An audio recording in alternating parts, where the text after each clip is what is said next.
He was called the Red Priest, fiery in hair and in spirit. He wrote storms before Beethoven, spring before Impressionism, and joy in a time of silence. His name was Antonio Vivaldi. Although he died forgotten, his music would echo centuries beyond. Vivaldi was born in Venice in 1678.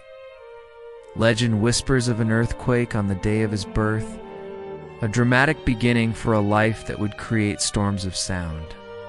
A fragile child with chest pains, what we now suspect was asthma. He couldn't run or work long hours, but he could play the violin, so he did.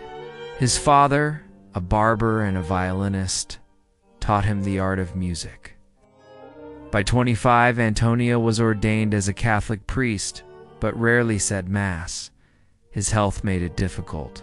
He was soon more comfortable holding a bow than a Bible.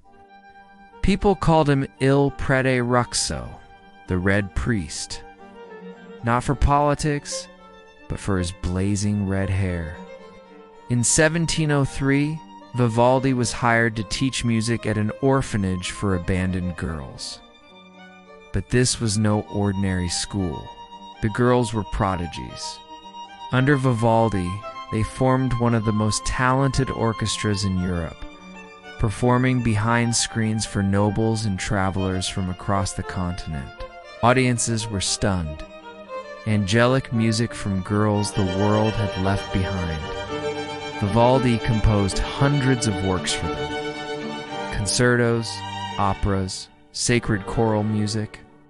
But it was in the violin concertos where he truly spoke.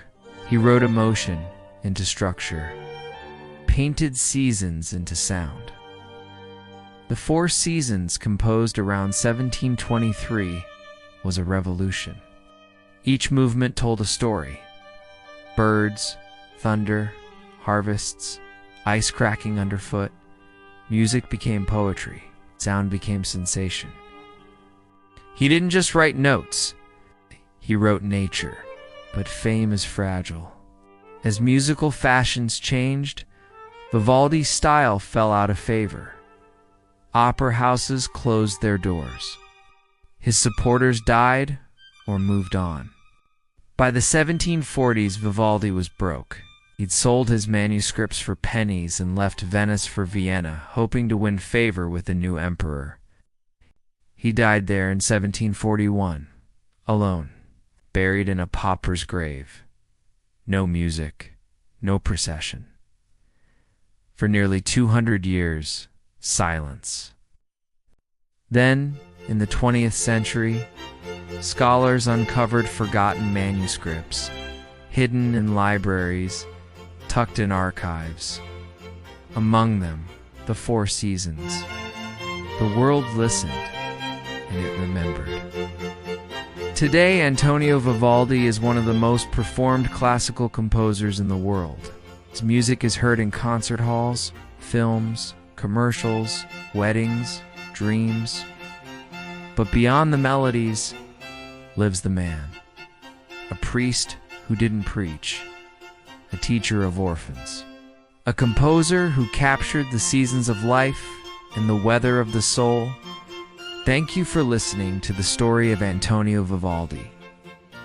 If his music moved you, if his life surprised you, subscribe to Lives and Letters for more biographies that bring light to forgotten genius.